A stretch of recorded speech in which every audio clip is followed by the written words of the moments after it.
ನಾವು ಈ ಒಂದು ದಿನ ಏನೋ ಇಂದು ಕೋಲಾರ ಜಿಲ್ಲಾ ಕಚೇರಿ ಮಾನ್ಯ ಜಿಲ್ಲಾ ಕಚೇರಿ ಮುಂದ್ಗಡೆ ಸೇರಿದ್ದೀವಿ.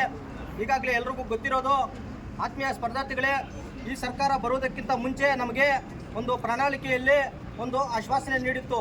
ಅದು ಏನಂತ ಹೇಳಿದ್ರೆ 5 ವರ್ಷಗಳಲ್ಲಿ ನಾವು ಅಧಿಕಾರಕ್ಕೆ ಬಂದ ಮೇಲೆ 2.5 ಲಕ್ಷ ಹುದ್ದೆಗಳನ್ನು ತುಂಬಿಸ್ಕೊಂತೀವಿ ಅಂತ ಹೇಳಿದ್ರು. ಆದರೆ ಅದೇ ರೀತಿಯಾಗಿ 1 ವರ್ಷದಲ್ಲಿ 1 ಲಕ್ಷ ಹುದ್ದೆಗಳನ್ನು ತುಂಬಿಸ್ಕೊಂತೀವಿ ಅಂತ ಹೇಳಿದ್ರು. ಆದರೆ ಈಗ 2 ವರ್ಷ ಅಲ್ಲ 3 ವರ್ಷ ಆಗ್ತಾ ಇದೆ. ಇನ್ನೇನು 2 ತಿಂಗಳು ಕಳೆದ್ರೆ 3 ವರ್ಷ ಮುಗಿತಾ ಇದೆ. ಯಾವುದೇ ನೇಮಕಾತಿಗಳಿಲ್ಲ. ಅದೇ ರೀತಿಯಾಗಿ ವಿದ್ಯಾರ್ಥಿಗಳು, ಲಕ್ಷಾಂತರ ವಿದ್ಯಾರ್ಥಿಗಳು ಇನ್ನು ಸ್ಪರ್ಧಾತ್ಮಕ ಪರೀಕ್ಷೆಯನ್ನು ನಂಬಿಕೊಂಡು ಈ ಬಡ ವಿದ್ಯಾರ್ಥಿಗಳು, ಕೋಲಾರ ಜಿಲ್ಲೆ ನಮ್ಮ ಬಯಲುಸೀಮೆ ಪ್ರದೇಶ, ಇದು ಸುಮಾರು ಸ್ಪರ್ಧಾತ್ಮಕ ವಿದ್ಯಾರ್ಥಿಗಳು ಏನಂದ್ರೆ ಈ ಒಂದು ಸರ್ಕಾರದ ಒಂದು ಪ್ರಣಾಳಿಕೆಯನ್ನು ನಂಬಿಕೊಂಡು ನಾವು ನೇಮಕಾತಿ ಆಗ್ತದೆ ಅಂತ ಹೇಳ್ಬಿಟ್ಟು ಸುಮಾರು 4-5 ವರ್ಷಗಳಿಂದ ಓದ್ತಾ ಇದ್ದೀವಿ. ಯಾವುದೇ ನೇಮಕಾತಿ ಆಗ್ತಾ ಇಲ್ಲ. ಒಂದು ಕಡೆ ಈ ನೇಮಕಾತಿ ವಿಳಂಬ ಧೋರಣೆಯಿಂದ ವಿದ್ಯಾರ್ಥಿಗಳ ವಯಸ್ಸು ಹೋಗ್ತಾ ಇದೆ, ಒಂದು ಕಡೆ ಮನೆಯಿಂದ ಒತ್ತಡಗಳು ಬರ್ತಾ ಇದೆ. ಎಷ್ಟು ವರ್ಷಗಳು ನಿಮ್ಗೆ ಓದಿಸಕ್ಕಾಗತ್ತೆ? ಅದೇ ರೀತಿಯಾಗಿ ಹೆಣ್ಣು ಮಕ್ಕಳು ನೋಡಿದ್ರೆ ಪಾಪ ಅವ್ರು 1 ವರ್ಷ 2 ವರ್ಷ ಟೈಮ್ ಕೊಡ್ತಾರೆ. ಅದೇ ರೀತಿಯಾಗಿ ವಿದ್ಯಾರ್ಥಿಗಳು ಒಂದು ದಿವಸ ಊಟ ಮಾಡಬೇಕಾದ್ರೆ ಎಷ್ಟೋ ಕಷ್ಟಪಟ್ಟು ರೂಮ್ಗಳು ಮಾಡಿಕೊಂಡು ಎಲ್ಲೋ ಕ್ಯಾಂಟೀನ್ಗಳಲ್ಲಿ ಕೆಲಸ ಮಾಡಿಕೊಂಡು ಈ ರೀತಿ ಅನೇಕ ಸಮಸ್ಯೆಗಳಿಂದ ವಿದ್ಯಾರ್ಥಿಗಳು ಈ ನೇಮಕಾತಿ ಮಾಡಿದ್ರೆ ಮಾನಸಿಕವಾಗಿ ಆ ಒಂದು ನೈತಿಕ ಸ್ಥೈರ್ಯವನ್ನು ಕಳೆದುಕೊಂತಾ ಇದ್ದಾರೆ. ಆತ್ಮೀಯ ಸ್ಪರ್ಧಾರ್ಥಿಗಳೇ, ಏನೋ ಈ ಒಂದು ನೇಮಕಾತಿ ವಿಳಂಬ ಧೋರಣೆಯಿಂದ ವಿದ್ಯಾರ್ಥಿಗಳ ಎಲ್ಲೋದ್ರೂ ಒಂದು ನಿರುದ್ಯೋಗ ಸಮಸ್ಯೆ ಜಾಸ್ತಿ ಆಗ್ತಾ ಇದೆ. ಅದೇ ರೀತಿಯಾಗಿ ನಾವು ಈ ಕಾಂಪಿಟೇಟಿವ್ ಫೀಲ್ಡ್ ಬಿಟ್ಟು ಪ್ರೈವೇಟ್ ಉದ್ಯೋಗ ಪಡೆಯೋಣ, ಯಾವುದೋ ಕಂಪ್ನಿಗಳಲ್ಲಿ ಕೆಲಸ ಮಾಡೋಣ ಅಂದ್ರೆ ಅಲ್ಲಿ ಹೋದ್ರೆ ಏಜ್ ಕೇಳ್ತಾರೆ. ಒಂದು ಕಡೆ ಏಜ್ ಕೇಳ್ತಾರೆ, ಇನ್ನೊಂದು ಕಡೆ ಈ ಕಡೆ ಒಂದು ಉದ್ಯೋಗ ಇಲ್ಲ. ನಮ್ಮ ವಿದ್ಯಾರ್ಥಿಗಳು ಅನೇಕ ಈ ಸಮಸ್ಯೆಗಳ ಮೂಲಕ ಒಂದು ಮಧ್ಯದಲ್ಲಿ ಒಂದು ಅಡೆತಡೆಯಲ್ಲಿ ಸಿಕ್ಕಿಸ್ಕೊಂಡಾಗೆ ನಾವು ಇಷ್ಟೊಂದು ಸಮಸ್ಯೆಗಳನ್ನು ಅನುಭವಿಸ್ತಾ ಇದ್ದೀವಿ. ಸರ್ಕಾರ ಈಗಾಗಲೇ ಮೊನ್ನೆ ನಾವು ಅನೇಕ ಜಿಲ್ಲೆಗಳ ಮುಖಾಂತರ ಒಂದು ಪ್ರತಿಭಟನೆಯನ್ನು ಮಾಡಿದ್ದೀವಿ.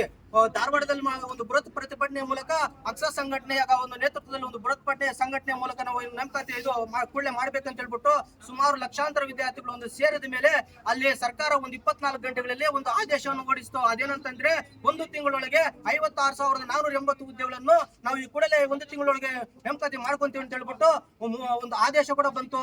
ಅದು 1 ವಾರ ಆಯ್ತು, ಒಂದು 10 ದಿವಸ ಆಯ್ತು, 30 ದಿವಸ ಕೂಡ ಮುಗಿದೈತು. ನೆನ್ನೆ ಕೊನೆ ದಿವಸಕ್ಕೆ. ಆದ್ರೆ ನೇಮಕಾತಿಗಳು ಮಾಡ್ತಾ ಇಲ್ಲ. ಆದ್ರಿಂದ ಈ ರೀತಿ ತಾಸರ ಮನೋಭಾವ ವಿದ್ಯಾರ್ಥಿಗಳ ಬಗ್ಗೆ ಯಾವುದೇ ರೀತಿ ಅಂತ ಒಂದು ವಿಳಂಬ ಧೋರಣೆ ಮೂಲಕ ಅನೇಕ ವಿದ್ಯಾರ್ಥಿಗಳು ಸಹ ಆತ್ಮಹತ್ಯೆಗೆ ಶರಣಾಗಿದ್ದಾರೆ. ಫಾರ್ ಎಕ್ಸಾಂಪಲ್, ಧಾರವಾಡದಲ್ಲಿ ಒಬ್ಬ ವಿದ್ಯಾರ್ಥಿ ಮೊನ್ನೆ ತಾನು ಇವಾಗ ಮೀಡಿಯಾದಲ್ಲಿ ಗಮನಿಸಿರಬಹುದು.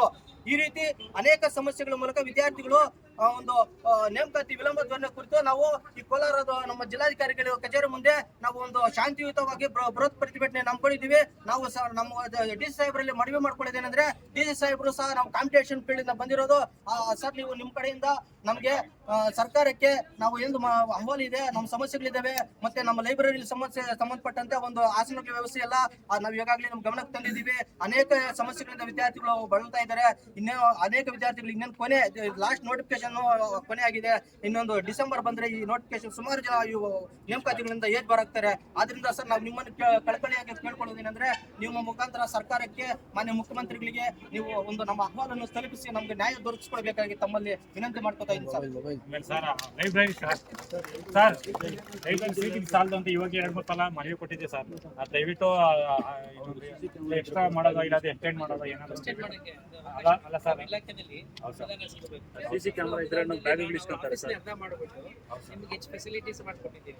ಮೊನ್ನೆ ಬಂದಿದೆ, ಮೇಲೆ ಕೂಡ ಮಾಡಕ್ ಅವಕಾಶ ಇದೆ. ಹೌದು ಸರ್, ಅದನ್ನೆಲ್ಲ ನಾನು ನೋಡಿದ್ದೀನಿ. ಹೌದು ಸರ್, ಆ ಮಾರ್ಕೆಟ್ ಕುತ್ಕೊಂಡು ಒಂದು 50 ಜನ ಇರ್ತೀವಿ ಸರ್. ಆ ಮಾರ್ಕೆಟ್ ಮೇಲ್ಗಡೆ ಮಾಡಕ್ ಸಾಧ್ಯ ಅಂತ ಯೋಚನೆ ಮಾಡ್ತೀನಿ. ಮಾಡ್ಕೊಡಿ. ನಮ್ಮಲ್ಲಿ ಏನಾದ್ರು ಅನುದಾನ ಇತ್ತು ಅಂದ್ರೆ ಇಮಿಡಿಯೇಟ್ ಆಗಿ ನಾನು ಮಾಡಿಸ್ತೀನಿ.